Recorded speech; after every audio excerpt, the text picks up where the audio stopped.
get there, John chapter number 21, we'll look at verse number 15. If you will, when you get there, please stay.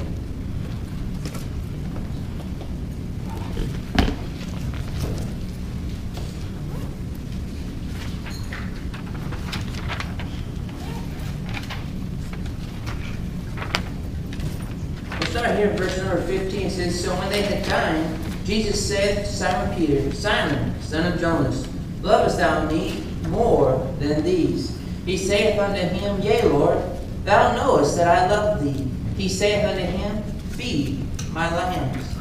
He saith to him again the second time, Simon, son of Jonas, lovest thou me? He saith unto him, Yea, Lord, thou knowest that I love thee. He saith unto him, Feed my sheep. Verse number 17, He saith unto him the third time, Simon, son of Jonas, lovest thou me? Peter was grieved because he said unto him the third time, Lovest thou me? And he said unto him, Lord, thou knowest all things. Thou knowest that I love thee. Jesus saith unto him, Feed my sheep. Let's go, Lord, in prayer. Dear Lord, I just want to thank you for giving us this evening tonight, Lord. Lord, I just pray that you help me preach this message, Lord, that you've laid on my heart. I just pray that I can preach the way that you've given it to me, Lord. I pray that somebody gets something out of it tonight.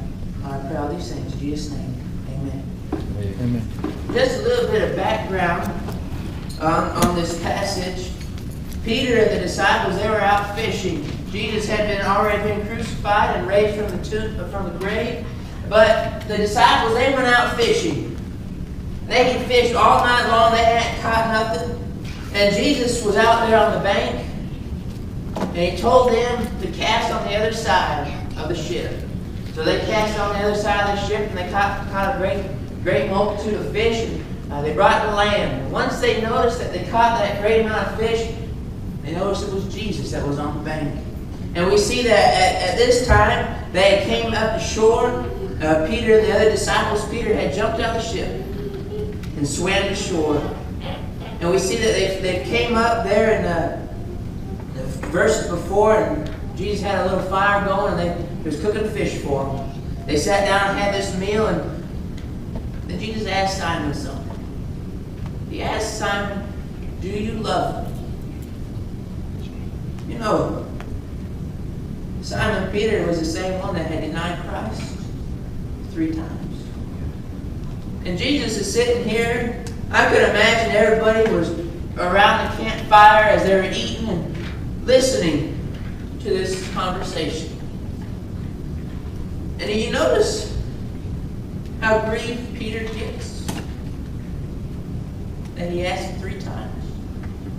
He says, Lord, verse 17, it says, and he said unto him, Lord, thou knowest all things. Thou knowest that I love thee.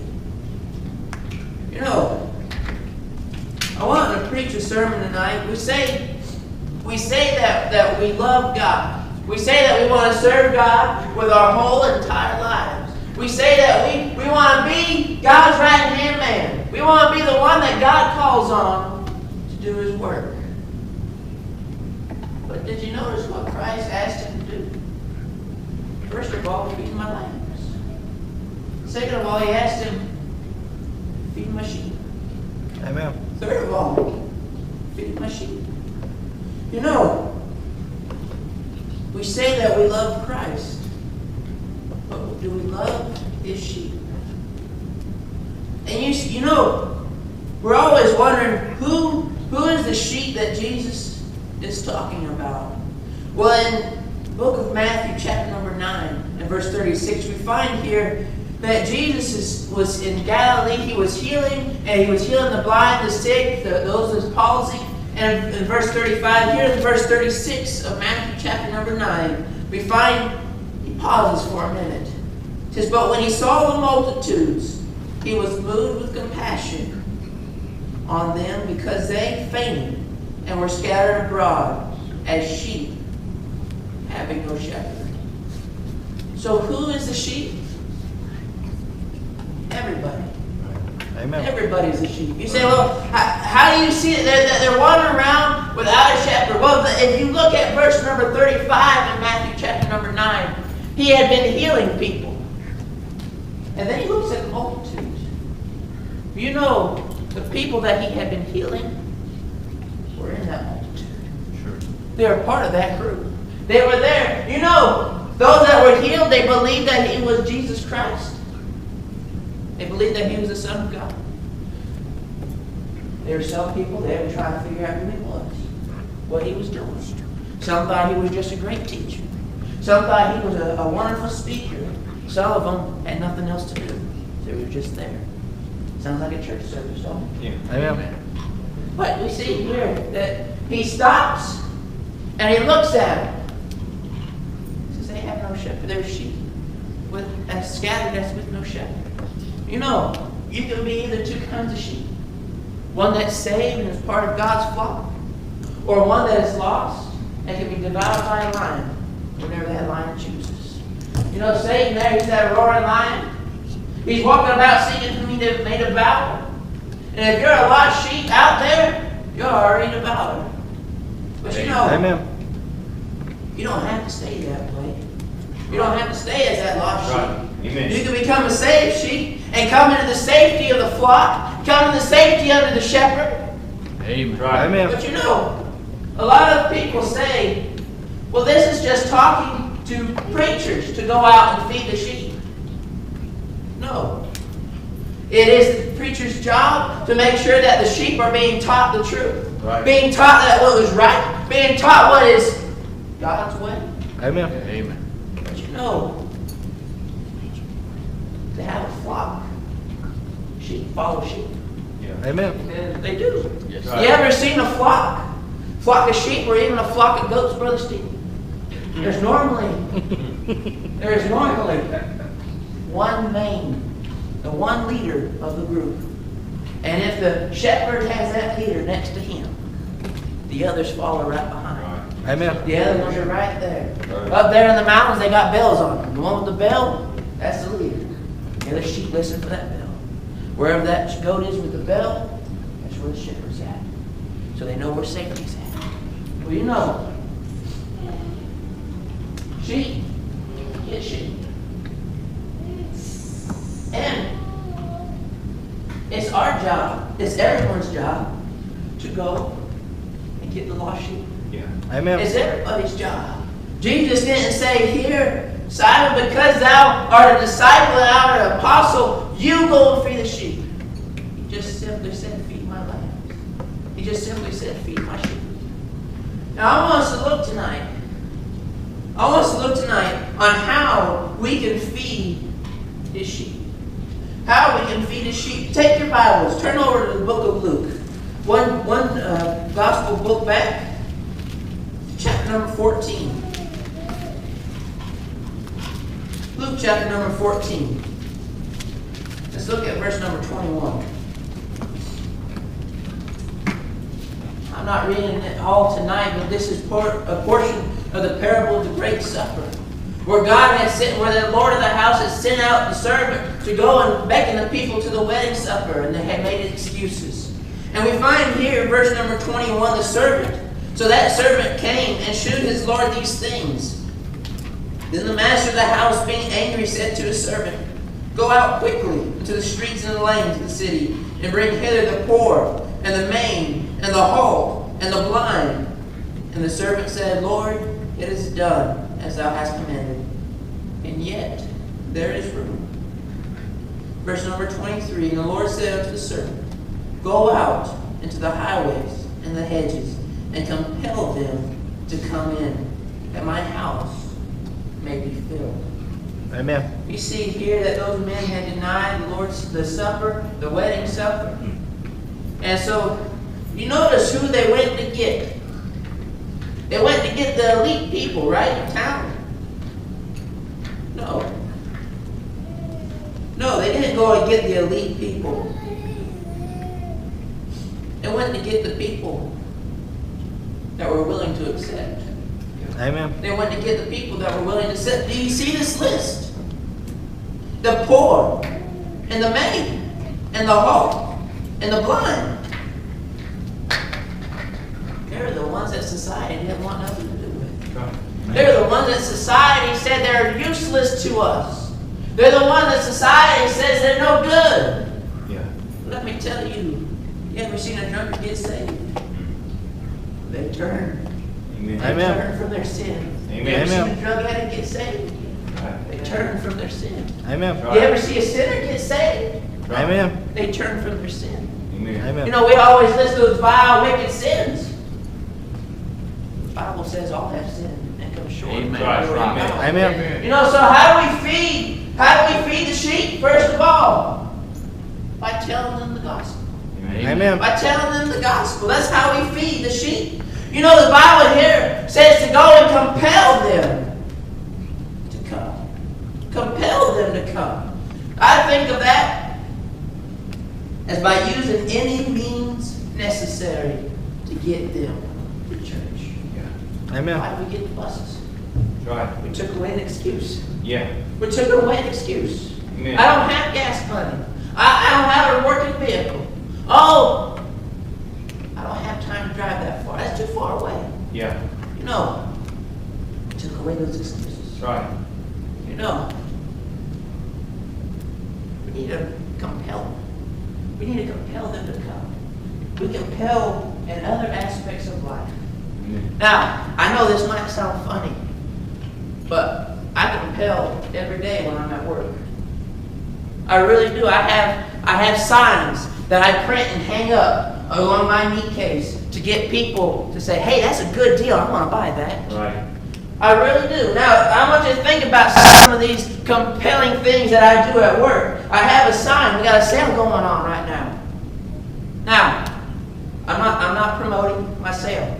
Okay? That's not what I'm doing. But if you buy a pack of ribeyes and a pack of strips, you get $5 off. Now that sounds like a really good deal, does it not? But when each pack is $30 a piece and you're only getting $5 off, that's not really a good deal, is it? Amen. It's not. Yeah. It's not. But yet, we got a big flashy sign sitting up there over the ribeyes and strips. You buy a pack of each, you get $5 off. Sounds like the greatest deal in the world, right? But it's really not. Right. It's really not. It's that, what we like to call in retail, that impulsive buying. Mm-hmm. That impulsive buying. I see it, I want it, I put it in my bucket. That's what we do. Why can't we do that for the Lord? Why Amen. can't we make our lives be like they see it, they want it, they put it in their heart? Amen. You know, we can do that. Amen. Amen. You know, this right here isn't hard to understand. Right. The Bible is not hard to understand. Amen. It was written on a 4th grade reading education. You know, 4th grade literature today, I don't quite understand. It's way up there now. It's way up there. But the Bible, it's never changed. Right. Amen. It's never changed. You know, it's funny to me, the critics I find of God, they don't use those new perverted Bibles. They always say that this is the one that lines up. I really have. Those that bash God, those that turn their backs on God, those that make fun of those that stand for God, they know the King James Bible for some reason. You know why? It's the truth. Yeah. Amen. It's the truth, and they think that's the only way they can go against us. Right. But you know this truth? It's some good feed. Amen. Amen. It's some good feed. Gospel, good news. We need to feed the gospel to the sheep of this world. We need to feed the gospel to those that are lost without Christ. You know, the Bible says there in Mark that we need to go preach the gospel to every creature. Every creature. You know, I've seen some weird people at the kind of work that I do. Some people you wouldn't even recognize that they were people. Yeah. You really wouldn't. You can't. You know, we have a word for people that you think are a man, but they look like a woman. We call them its. Yeah. Because we don't have a clue what they really are. But you know, they need the gospel too. Yes. Amen. They need to know that Jesus Christ came and died for them. Amen. You know, there's still a sheep that can be devoured by the lion. By the lion. That's right. You Amen. know, even a three-legged sheep, still a sheep. Amen. You know, I had a three-legged dog. He didn't meow like a cat. He was still a dog. Amen. I know that sounds silly. But no matter what the person looks like, no matter what that person acts like, they're still lost and on their way to hell. Yeah. And the Bible doesn't say if they're all pierced up or if they're all tattooed up or if their hair is a funky color. Right. Not to go tell them. That's right. That's Amen. not what it tells us. That's right. It says to every creature. Yes, sir. To Amen. every creature. You know,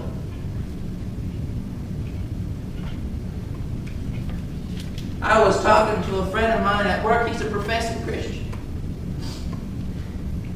He didn't realize that Baptists went and told people about Christ. I said, yeah, we do. At least we're supposed to. Yes, sir. At least we're supposed to. We've dropped the ball. Yeah. We've Amen. dropped the ball. We got a lot of hungry sheep out there. We Amen. got a lot of sheep that are starving to death. Amen. Without Christ, that's what happens. Amen. They die. They die. So you feed the sheep by telling them the gospel. Yeah. What about feeding my sheep by showing them love? Amen. It Amen. gets a little personal there. It gets Yeah. a little harder there. Yes. I will honestly tell you, I am not a people person. I don't like people. I really don't. I have nothing against people. I have trouble conversating. I really do. And I'm wrong. I'm wrong. Because my job is to go and talk to others. You can't tell others about Christ. You can't show others about love without talking to them. That's right. About being around them. Yes. Without being there for them. Yeah. Amen. You know, and I'm not talking about showing them love by saying, I'm praying for you. That's not the kind of love I'm talking about. I'm talking about the love that you take and you spend the time with them. That you show them the truth. That you show them what the Bible says. That you take the time. You take the effort. You know, we got bus kids that ride. Those that come right on the bus, you notice those little ones? They always talk about their mommy or daddy. But when you sit there and you listen to them, it's always about that one time. Yeah. That mommy took me and did this, or daddy took me and did this. Why? Because daddy and mommy might provide them food and stuff all the time. But it was the time that they spent with them Right. that those children remember. Right. Amen. Yes, sir. You know, the lost, they'll remember the time that we took to Right. show them the truth. Yes, sir. And that'd be more valuable to say, here's a gospel tract. Read it. Yeah. You know, there's nothing wrong with Brother Richard. You pass out a ton of gospel tracts with your work. Brother Stephen, you do too. For the kind of work that y'all do, going to people's houses, there's nothing wrong with passing out gospel tracts. But there's nothing that beats that time, that one-on-one time. Amen. We're just sitting down with somebody and opening up the Bible. Let me tell you the good news. Amen. Let me tell you how to be saved. And when they ask you why, just simply tell them, I don't want to see you in hell. That's right. It's okay to be blunt with them. It's okay to be truthful with them. Right. Amen. Because they'll trust you more when you're truthful. Amen. Never beat around the bush about showing the gospel. Amen. Go straight forward. Go straight to the point. Because if you beat around the bush, they're thinking you're trying to hide something. Right. If you go straight to the point, they know that you care about them. That you know that you love them. You know, another way to show them love. Now, you have some cases that are different than others. But we still live in a physical world. Another way to show them that you love them is be there for them when hard times hit. Right. Amen. You know, we always try to pull up the story of George Mueller. They never asked for anything. Well, he was a saved man. Yeah. He was a saved man. He knew who he could turn to. He knew the God that could provide everything for him. But you know, he had been saved for a long time when he started that. Yeah. Everybody's faith is different. Right. And some people don't have any faith. It's Amen. okay to help people. Yes, It's sir. okay to help people. You know, not to hold it over. Not to say, now you're going to have to pay me back. Right. Now you're going to have to do this for me, or you're going to have to do that for me. Just simply, brother, because I love you. Or because I love you. I want to help you out. You know, I'm not trying to toot my own horn or nothing. But I remember a man that I used to work with when I first started working in Bloomingdale. He was known as the town hitman. I still see him ride his bike through Bloomingdale every time I pass through there. You know, his heaters went out. He lived in a little camper on the back of his property. No. Everybody said, well, I'll get you a new heater if you do this for me. Or if you get, I'll do this for you. So he was working on all these extra little jobs around town to try to scrape up enough money to be able to buy this heater. I said, sir, that's not necessary. I got him in my truck, we went up to Lowe's, and I got him a heater. Amen. You know, it was, brother, it was a $20 heater. But $20 to him was a lot of money. Yes, sir. Amen. You know, simple things like that. Simple things like that. To show them that you love them. To show them that you care. But you gotta be careful. You gotta be careful. Because as much as you want to help them, as much as we're supposed to help them, if they go and squander away their living on things of this world, as far as if they can go and drink away their money, if they can go and party away their money, there's something wrong. Yes, sir. It's not our job to bail them out every single time. Right. It's our job to help them. Yes, sir. But if Amen. they can't help themselves, Right. it gets to a point where we can't help them.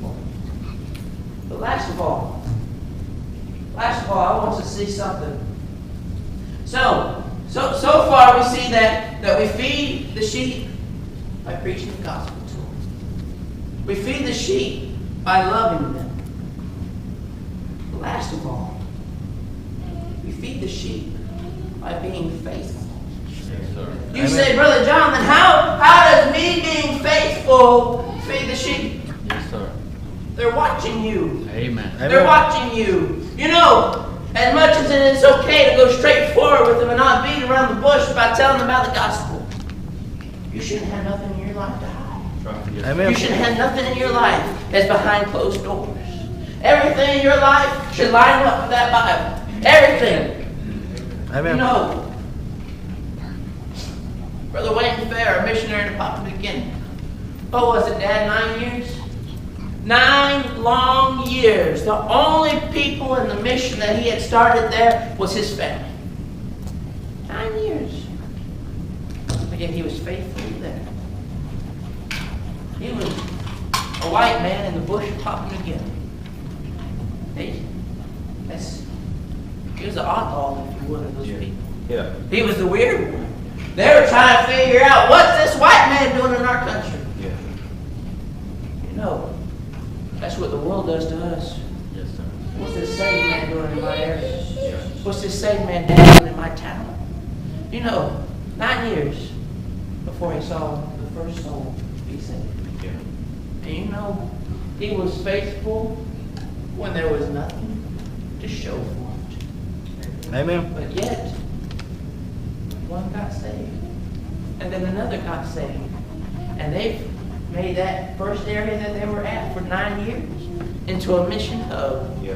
And now they have missionaries coming out of that mission hub. And, brother, he's gone farther in the bush Right. to get more people. Amen. Amen. More people. You know, faithful. Being faithful used to be a thing that everybody thinks is a thing of the past. There's nothing wrong with being faithful. Amen. You Amen. know, think about it. Jesus could have been faithful all the way up until they raised that hammer. And he could say, oh, wait a minute! I wasn't going to go this far. Yeah. No, he still Right. died and go to hell. Because Jesus wasn't faithful all the way. But you know, he let me have those nails in his hand. Amen. He let them pierce his side.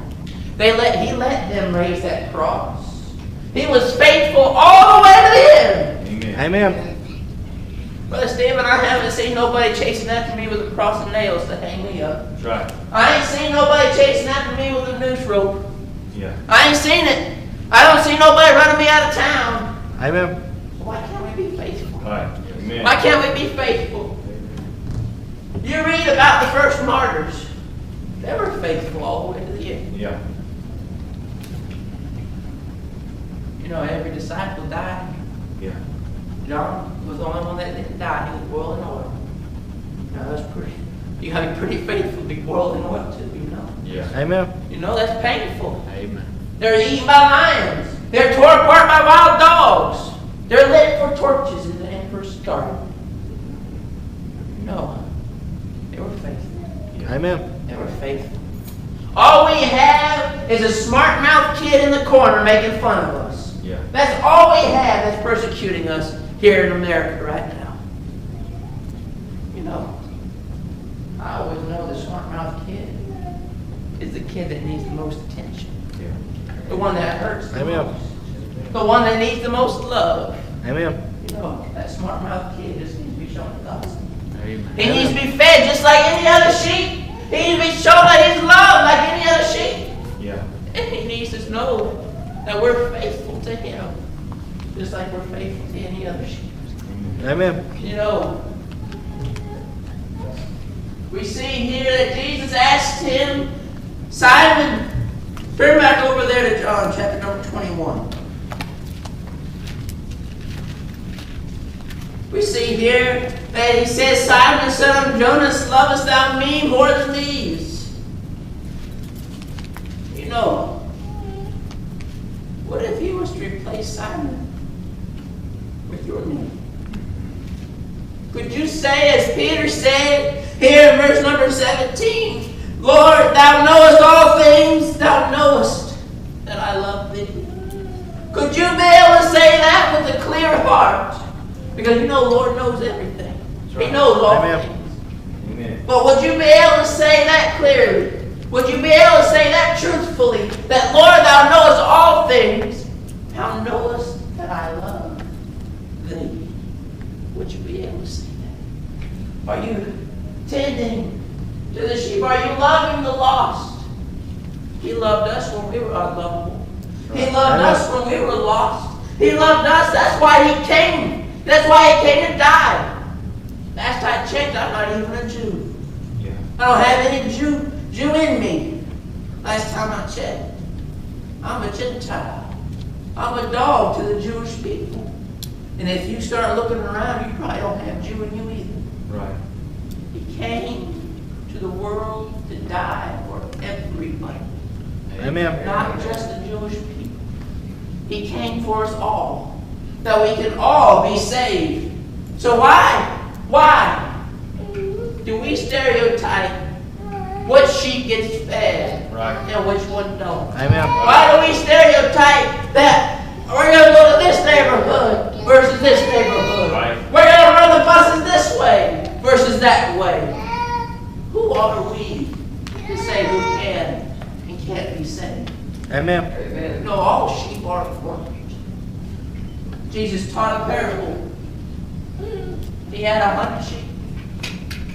But one went missing. He left the 99 others in the pen to look for that one sheep. Right. And Brother Chandler, he still had 99 sheep. What difference would one sheep make? To Christ, we all make a difference to him. Yeah. Amen. We all make a difference to him. Do you notice when there in the book of Luke, when after he went to the poor and the lame and the maimed, there was still room. There was still room for more. And so the Lord said, you go on out. You go on out as far as you possibly can go, and then you keep going. And you tell others so that my house may be filled. You know, we say that we love Jesus. We say that we want to serve God. But yet, we don't love the sheep. We don't care for the sheep. The sheep, they're everybody. They're not just the saved, they're the lost as well. The Amen. lost, they're just lost sheep, waiting to be brought in. Let's go. Dear Lord, I just want to thank you for giving us this evening, Lord. I pray I preach this message, Lord, the way that you gave it to me. I pray that I preach it the way that you want me to preach it. I just pray all these things. In Jesus' name. John